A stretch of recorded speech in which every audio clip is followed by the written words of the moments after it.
En nuestro programa, Sin Distancias, estamos con el profesor Antonio Lorente Medina, catedrático de Literatura Hispanoamericana en la UNED. Un saludo, profesor Lorente, ¿qué tal? ¿Cómo estamos? Muy bien, gracias. ¿Y vosotros? El profesor Lorente Medina ha sido conferenciante en universidades europeas y americanas, ha publicado numerosos estudios relacionados con la literatura colonial hispanoamericana. Por citar alguno de ellos, por ejemplo, Poesía satírica y burlesca en la Hispanoamérica colonial, 2009.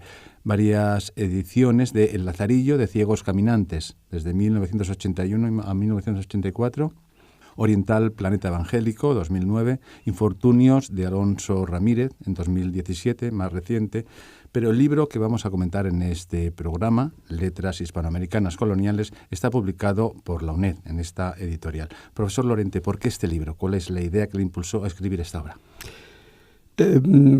No fue eso una sola idea, evidentemente.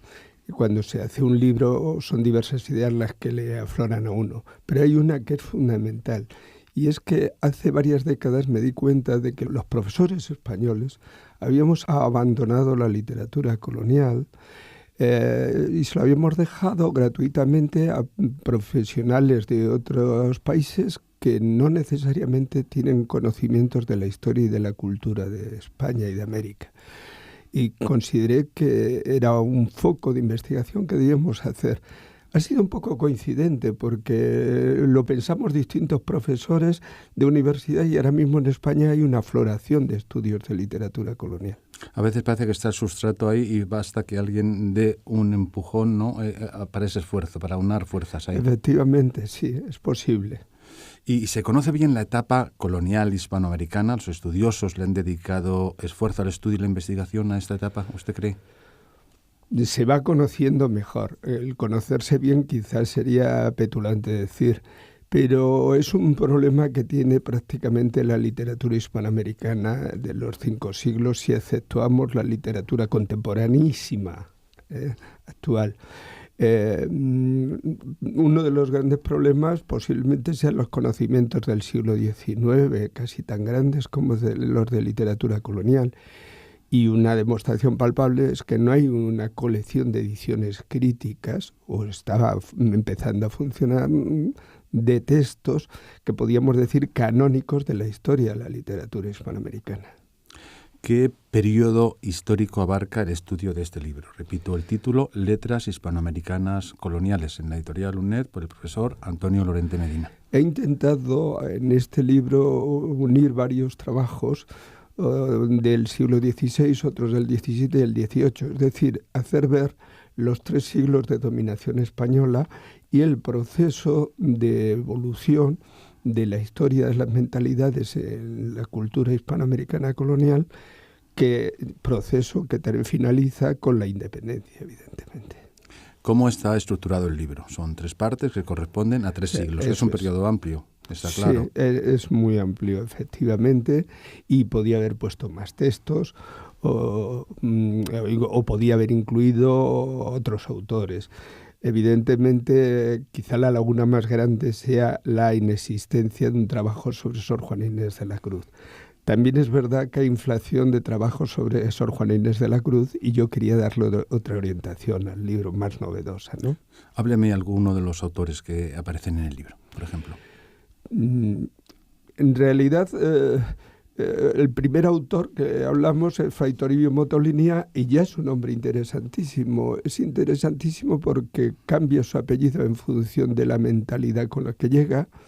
Ya sabemos que Motolinía en náhuatl significa pobre y era una aspiración de los franciscanos que llegan a América en su etapa misional, ¿no? Es un hombre que es capaz de escribir al emperador en favor de los indios para que no paguen el diezmo, o que se enfrenta a la primera audiencia de México, y que junto con otros, de hecho Fray Juan de Zumárraga, el primer arzobispo de México, hizo una cessatio divinis a todos los convecinos hispanos en México y les negó la comunión en defensa de unos indígenas. Es decir, son personajes con una personalidad tan acusada y tan interesante que atraen todavía, ¿no?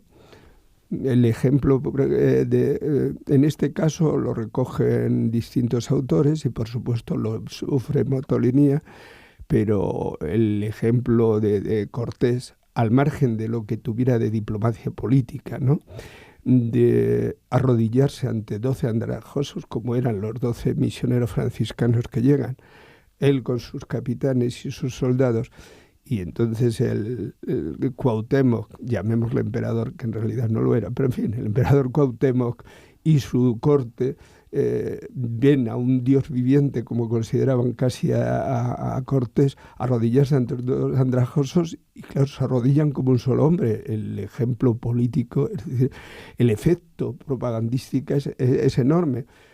También es verdad que en Cortés se da un franciscanismo, es un seguidor ferviente de los franciscanos, con lo cual, ¿hasta qué punto fue? Pero todo eso está apareciendo unido a la figura de Fray Toribio Motolinia, por eso digo, es un personaje importantísimo.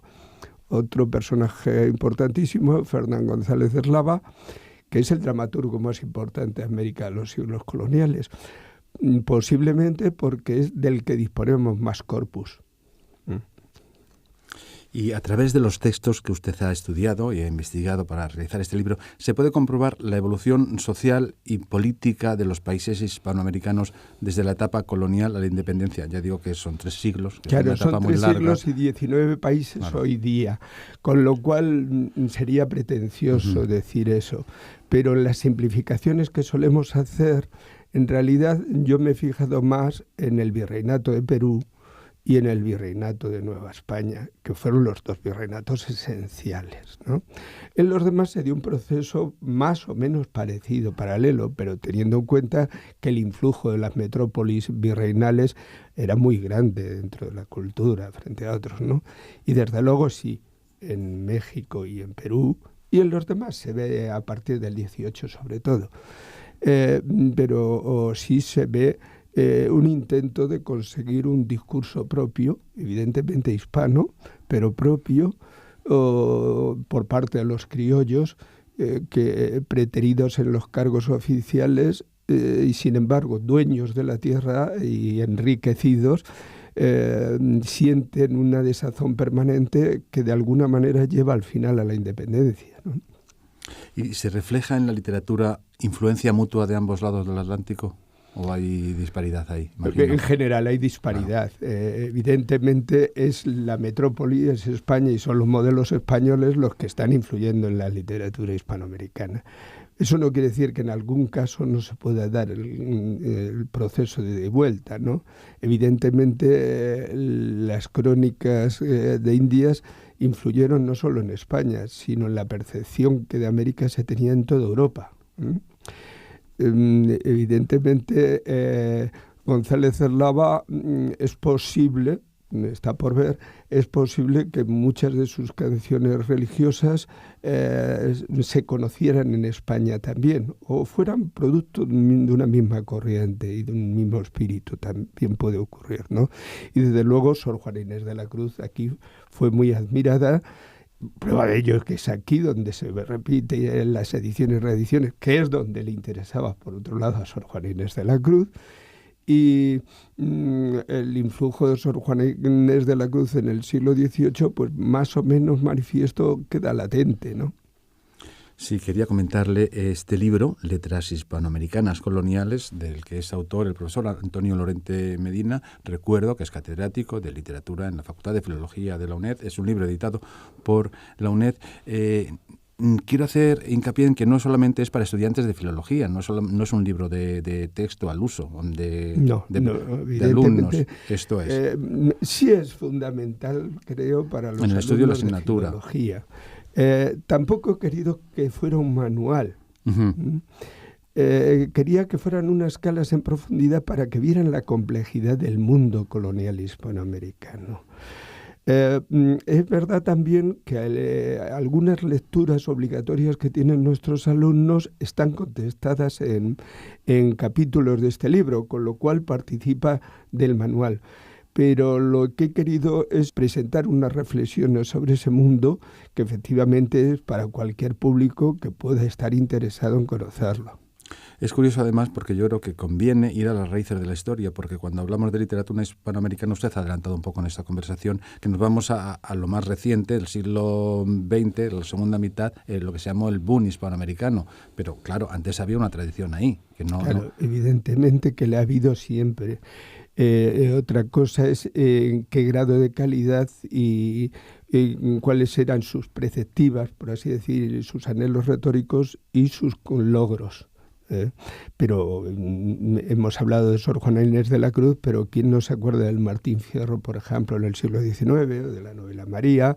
Y desde luego, desde el modernismo, aquí sí que podemos hablar de influjo permanente de escritores hispanoamericanos o de escritores españoles en América. Es verdad también que nos lleva a la modernidad del siglo XX, en que es más fácil la comunicación. Pero no nos engañemos, González Cerlava en 1573 escribe el auto de Jonás, en el que introduce la figura de Diego Moreno y su mujer. Todos sabemos que Diego Moreno en el folclore literario español aurisecular significa marido consentidor y cornudo.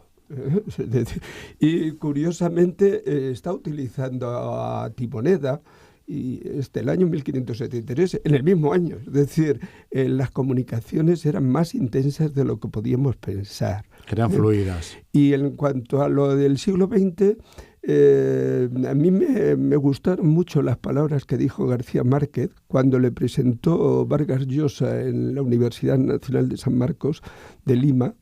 Le presentó 100 años de soledad e ironizó sobre la literatura indigenista o la literatura de la tierra, esa novela casi decimonónica, quería decir, porque los modernos somos nosotros, subyacía esa idea, y le contestó Gabriel García Márquez diciendo que él era muy respetuoso con sus abuelos, que él siempre había dicho que su abuela le enseñó a contar, y que ellos roturaron la tierra que nosotros nos encontramos ya fértil. Buena enseñanza, yo creo, ¿no, profesor Lorente? Creo que no es mala, sí. Bueno, solamente para terminar, yo creo decir que el profesor Antonio Lorente Medina ha editado este libro en la UNED y yo creo que hay que hacer también una alabanza, hablar bien de nosotros, no sé si es falsa modestia o qué, pero yo creo que es un libro muy bien editado, muy bien construido y que ha tenido el apoyo de los medios de la editorial de la UNED. Es verdad. Es de justicia, es verdad. Es de justicia. El servicio de publicaciones de la UNED cada día funciona mejor. Cada día elabora libros más hermosos. Este está pulcramente editado y es muy bello. Se preocupan cada día más también de distribuir la complejidad cultural de todas las especialidades de la universidad. En fin, no puedo hablar nada más que bien de ello. Esa fue otra de las razones que me motivó para al final publicar el libro aquí, teniendo en cuenta que uno ya está un poco fuera de eso, de las necesidades de los esenios y demás. Muy bien, profesor Antonio Lorente Medina, catedrático de Literatura Hispanoamericana en la UNED y autor del libro Letras Hispanoamericanas Coloniales, editado por la UNED. Y yo creo que es un libro que no solamente, repito, para los estudiantes de filología, sino para estudiantes de otras universidades que no sea la UNED. Y yo creo que todos aquellos que quieran aprender un poco lo que ha sido la historia literaria de 3 siglos de convivencia entre los países hispanoamericanos, desde la colonización hasta la independencia, que es un periodo extenso y muy productivo además. Quizá toda una historia de la literatura en 3 siglos sea excesivo decir, pero sí calas en profundidad. Por ejemplo, el capítulo final está dedicado a la fábula literaria neoclásica hispanoamericana y yo creo que abre un camino de investigación que estaba por hacer. Pues muy bien, pues muchas gracias y espero verle pronto en otra ocasión cuando haya alguna novedad o cuando quiera por aquí en estos micrófonos del programa de radio. Pues me atendéis también cuando digáis. Pues muchas gracias. A vosotros.